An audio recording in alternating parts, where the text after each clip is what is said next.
what do owners look for? What do investors look for? What makes something a good investment, which is a different skill set to this is how you asset manage this facility. And then I was able to use that knowledge in speaking with, the HOA and the property owners at this facility, because I'm starting to think like, okay, what are they thinking? What are their concerns? They've bought this unit in this building. What are their concerns as an owner, which may be very different to my concerns as somebody that's trying to keep the lights on? And then how do you balance those two things? So I think that, that was really invaluable to starting my own company. Welcome to the How to Scale Commercial Real Estate Show. Whether you are an active or passive investor, we'll teach you how to scale your real estate investing business into something big. Andrew Brewer is a real estate developer and a buy and hold investor. Andrew, welcome to the show. Hey, thanks for having me. Absolutely. The pleasure is mine, Andrew. There are 3 questions I ask every guest who comes on the show. In 90 seconds or less, can you tell me, where did you start, where are you now, and how did you get there? So I grew up in the San Francisco Bay Area. So I guess I started there. Actually started my career as a butcher. I did that for 8 years through high school and college. When I graduated college, I moved into stationary engineering, which is facilities management of large commercial assets. And from there, I moved into running my own company and developing real estate. Where I'm at right now is I run my own company and I develop real estate. And what was the third question? Where'd you start? Where are you now? And how'd you get there? How I got here is I did a lot of reading, listened to podcasts, read books, went to meetups, like did that whole kind of route to educate myself about the ownership side of real estate. And I developed my skill set through my W-2 job as a stationary engineer. And then also by doing projects, both by myself and with partners, kind of mushed all of that knowledge and everything together to start my own firm. And here I am. Wow, that's a lot of moving pieces. I'm curious, what is stationary engineering? I've never heard that term, and that's I'd love to get a little insight on that and how that shaped what you do currently. Definitely. So stationary engineering, contrary to most people's first opinion, is not creating new types of paper. It actually is the other definition of the word stationary, which means like stationary, as in it doesn't move. Right. That's as opposed to, in that industry, marine engineering. So when you're dealing with like large boats, battleships, cargo ships, things of that nature, all of those ships have systems that keep that ship running. They have generators, boilers, filtration systems, all that kind of stuff, which run, the power for the ship for it to move, lights, anything like that that's needed on a large ship. Now, all of those systems can exist off a ship, and often they exist in buildings. So when you are a stationary engineer, you are doing all of that applied engineering work, but in a stationary facility as opposed to a facility that moves. So a stationary engineer could also be called like a facilities maintenance person or something like that. The engineering portion of it generally comes when you're dealing with large systems like high pressure boilers or things of that nature, which is a little more in depth and requires a much more specialized skill set than just swapping out light fixtures or something like that, which is something that which all facilities maintenance people do, but it's only the engineers that get to work on the actual like big systems, because something like a high pressure boiler, I mean, that could explode and kill people. So you need to know what you're doing. It can't just be some rando that comes in and starts working on it. So that's that job. Where I was working, I mean, they have these in all types of buildings.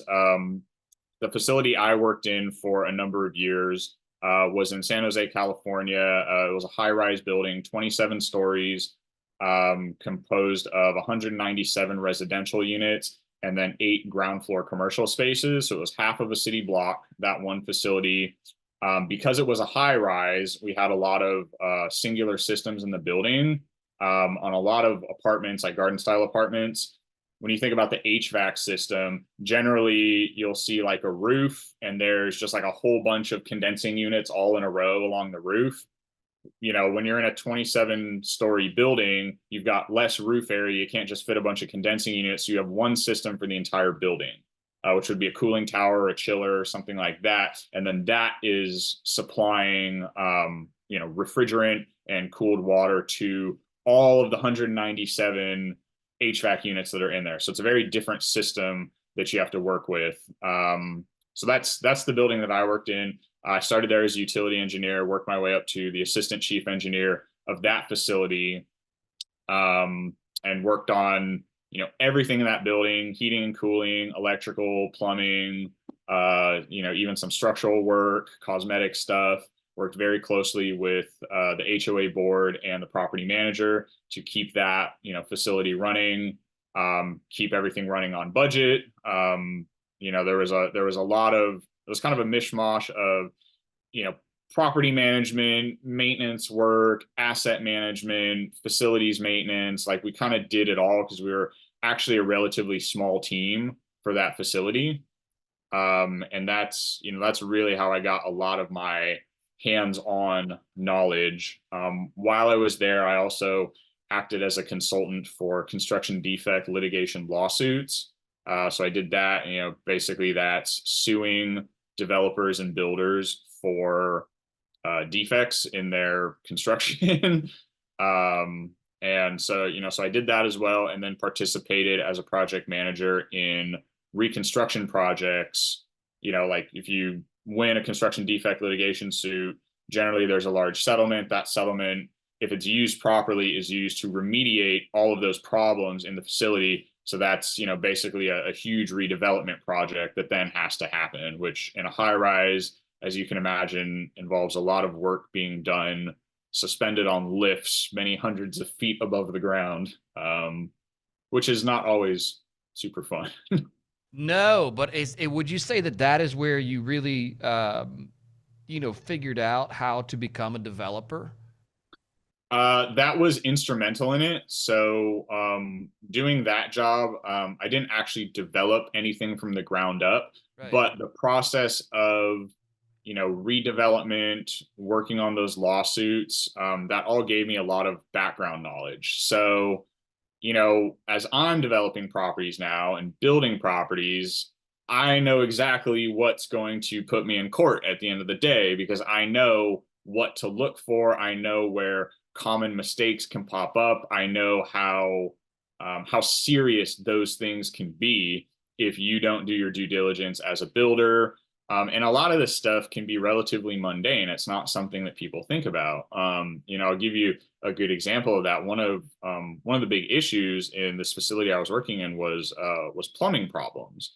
And it turned out that one of the issues was the builder used the wrong kind of rubber in a lot of the gaskets and seals. Oh, wow. And the water source in that area, had certain things, and it's very hard water in San Jose. It's very similar actually here in Austin, Texas. There's just a lot of calcium in the water, and those minerals that were in the water reacted poorly with that type of rubber, I guess the chemical composition of that rubber, and it degraded it prematurely and led to just leaks everywhere. And as I'm sure you got water will do wonders for your flooring and your sheetrock and everything. So the leak itself may not cost that much to fix, but having to remediate a big leak cascading from the 20th floor all the way down, I mean, that's a lot of damage. That's hundreds of thousands of dollars of damage for a single plumbing leak.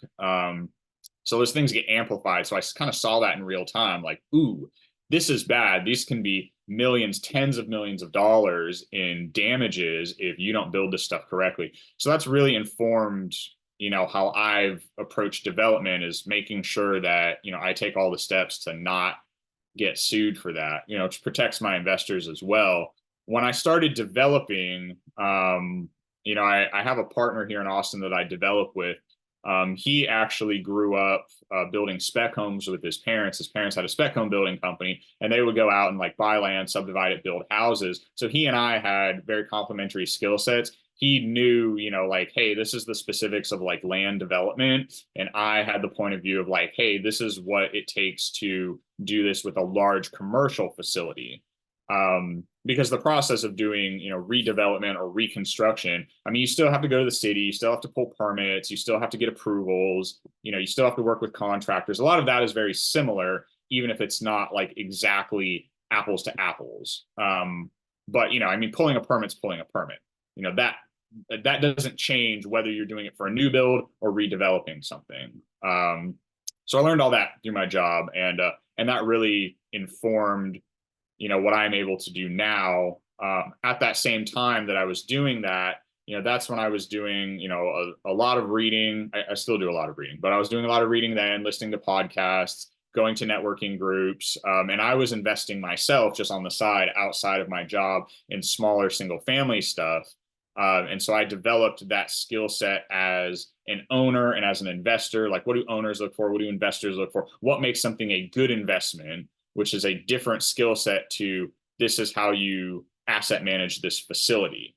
And then I was able to use that knowledge in speaking with the HOA and the property owners at this facility, because I'm starting to think like, okay, what are they thinking? What are their concerns? They've bought this unit in this building. What are their concerns as an owner, which may be very different to my concerns as somebody that's trying to keep the lights on? And then how do you balance those two things? So I think that that was really invaluable to starting my own company. Absolutely. And I would say that just from an outside perspective, the remodel and/or remediation side of things is 10 to 1 the difficulty of just building something new. It is. That's definitely true. My dad was a carpenter and a staircase builder for a time, back before I was born, but in another life he was that. And like, as we talk about that kind of stuff now, the thing that he's always said to me, which I found very true in my career, is when you're remodeling, or he would say, it's so much easier to build new than to remodel, because when you remodel, you're fighting for inches and you got to find them somewhere. If you're building new, you can just add inches and it's really easy. So that, with him just saying like, yeah, you're always fighting for inches, that is just kind of always stuck in my head. It's part of the reason I like new development more than rehabbing stuff. It is a little easier in some ways. Absolutely. I would the only thing that I would argue on that front is that your speed to market could be potentially faster on a remodel than maybe on And that's definitely true. I have some folks, that I know that are able to, they buy a property, or maybe we're able to exit it pretty quickly, especially during like 2020 to 2022. It's like, hey, I'll buy this apartment complex, I'll renovate 20% of the units, get some higher rents. It's proof of concept, turn it around and flip it. I've got an exit in 6 to 8 months. Put that on their resume. Like, look, I've got all these exits now. With me, it's a little more challenging. When I'm developing a property, I can't really just in 6 months be like, well, I built some of the framing, I'm going to flip it to you. Like, people really expect you to finish it. So my holds end up being a bit longer, because I actually have to stick with them from all the way from the beginning, all the way through the end. What's your plan on the development side of things? I mean, I see, there's developers that get it to completed, partially occupied, and then punt it. But in your bio there, you said you're a buy and hold investor. What's your strategy on that front? My ultimate goal in every project I do, I guess I'll say, aside from single family home subdivisions, because I don't want to compete with DR Horton or Lennar or anything. I will entitle lots for them, but I don't want to build the houses.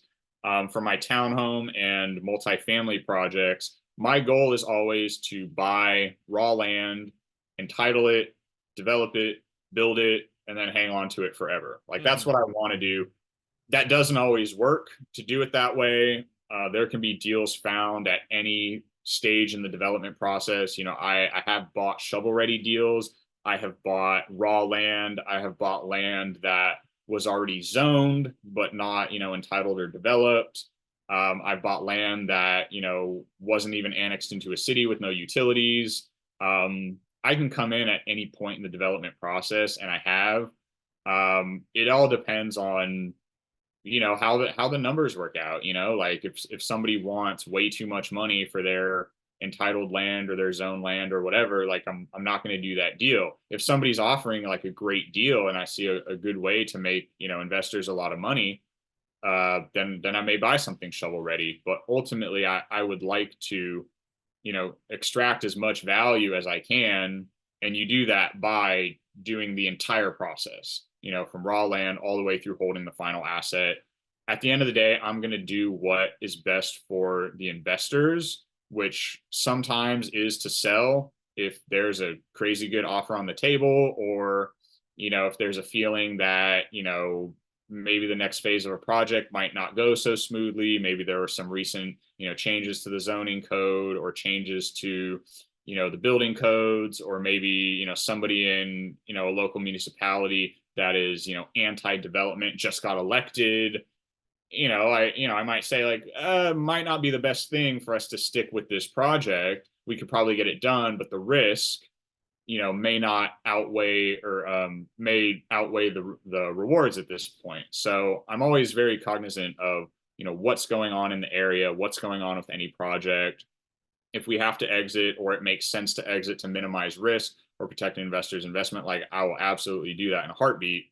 But ultimately, I want to just hang on to stuff. There's so much time value of your money in real estate. Like, real estate goes up over time. If you get a good asset at a good price, it can make sense to just hang on to it, as opposed to trying to repeat the same thing every couple of years. Outside of the constraints of, like you said, elected officials coming in that are anti-development, things like that, what else is there that might prevent you from holding something long term? Other things there might be construction prices going up. Like if this is entitled land that we haven't built on yet, seeing, supply chain issues, or, just prices on certain items kind of going super nuts in the future, that would definitely, factor in. Might want to, offload a project if it looks like it might not be feasible to build anymore. If there was, some kind of negative press in the area where the project is, not necessarily elected officials, but, if, I don't know, we're trying to build some apartment complex on some street, and like, suddenly, some gang moves in, down the street, and suddenly there's a bunch of homicides, like, oh, maybe, this might not bode well for the neighborhood in the future, might make sense to try to offload this before the situation gets worse if it looks like there isn't a strong response to that. Things of that nature. I guess I would say would be reasons to offload. Another reason would be a really good offer on the table. Right. If somebody comes in and is just like, hey, I'm going to offer you a stupid amount of money for this thing. Like, okay, well, if I, can like 2x my investor's money in like a year because some guy really wants to get into this area and buy this project, I mean, that might be a good thing. If it's going to take me, 5 years to 2x their money, they might be very happy just cashing out right now. I might prefer to hold it, but I mean, it's mostly investor money. So, you got to do what's best for them. Right. Absolutely. I got one other practical question on that front, which is, how do you value shovel-ready projects? When you look at that, like, what's that process? What does that process entail? Valuing shovel-ready projects is really hard. Valuing land is really hard, especially entitled land. But for a shovel-ready project, or, entitled land, the way I do it is I try to back into a value based on the final completed asset value and what I think it'll take to get there. So factoring in, cost of construction and holding costs, time, time to build, all that kind of stuff, what I think, the rents or the sale prices might be, when it's completed, I kind of back that off, put in, what a good market return would be for somebody to invest in that project, a good risk adjusted return. Everything I look at is a risk adjusted return. This is investing. There are risks. You don't get a 20% IRR on your money without taking some risk. Like, you want no risk, go stick your money in a savings account, get 0.01%. Like, that's the risk-free option, but it is not the option that builds wealth. Not to say that I'm careless with money, but I am upfront with my investors that, like, hey, like, there is a risk here. If if you like, are betting on this money to like pay your medical bills in the next 6 months, please don't invest it with me. Like, I don't want to be, I don't want to be put in a position where, where I've disclosed that this is an illiquid investment and you need the money in 6 months, and then I'm looking like a jerk. But anyway, back to the point of valuing land, put in a reward, put in, what my profit needs to be for me to do the project, factor in all of that stuff, and kind of back into like, okay, so this is kind of what I could pay for this land. I guess it's a very similar approach to what a lot of buy and hold investors do, where they, if they're not looking at the actual value of the property based on like, the rent roll or something, but they're looking at the potential of what the property could be and buying on that number. That's really what I do in coming to a number on shovel ready land or entitled land. I really develop kind of my top number at that point, and then I kind of go to the market and see what is land trading for. Are there any other entitled projects that I can look to potentially as a basis for comparison? Oftentimes there's not, or not something that would be a true, apples to apples comparison. I'm often having to extrapolate from a different, type of project. Maybe if I'm looking at, hey, this is an entitled project for 200 units. The only other comp I can find in the area is a project entitled to build 16 units. Like, kind of hard to make a comparison there.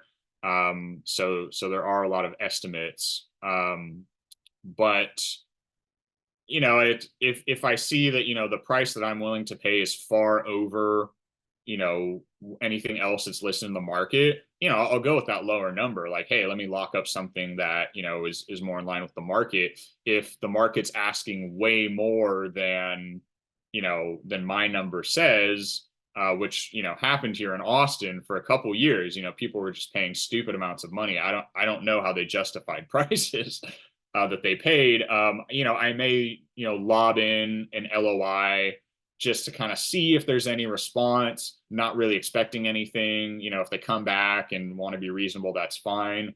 But I have, someone that I spoke to about, putting in offers, and, what he said was, if your offer price is off by more than 10% of their ask price, it's probably not going to go anywhere. You can ask, but like, don't sit there and be like betting on getting a favorable response. So that's kind of how I try to value stuff and look at it there. Fantastic. Andrew, this has been a blast having you on the show. I've got like 500 more questions that I want to ask you, but unfortunately, we are out of time. We've learned so much from you here today, especially as it pertains to kind of what your thought process is on the development side of things, how you view projects from a, what did you call that? A construction defect litigation lawsuit perspective. I mean, that's a skill set that very few people have. I've been part of those, calling in as a witness on a very specific part of that process. And it's, it's very interesting to see those go down and kind of how that works out. But you've got just an amazing background and, a wealth of knowledge there. So thank you for taking the time to come on the show today. If our listeners want to get in touch with you and learn more about you, what's the best way to do that? Yeah, so people can find me on Facebook or on LinkedIn. Those are the two platforms that I use the most.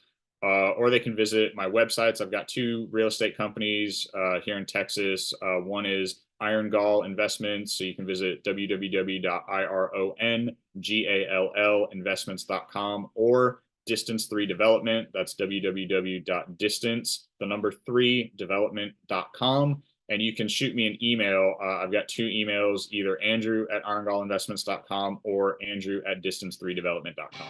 Fantastic. Thank you again for your time today, Andrew. I certainly appreciate it. Definitely. Thanks so much for having me. Hey, thanks for listening to the How to Scale Commercial Real Estate podcast. If you can do me a favor and subscribe and leave us a review on Apple Podcasts, Spotify, Google Podcasts, whatever platform it is you use to listen, if you can do that for us, that would be a fantastic help to the show. It helps us both attract new listeners as well as rank higher on those directories. So appreciate you listening. Thanks so much, and hope to catch you on the next episode.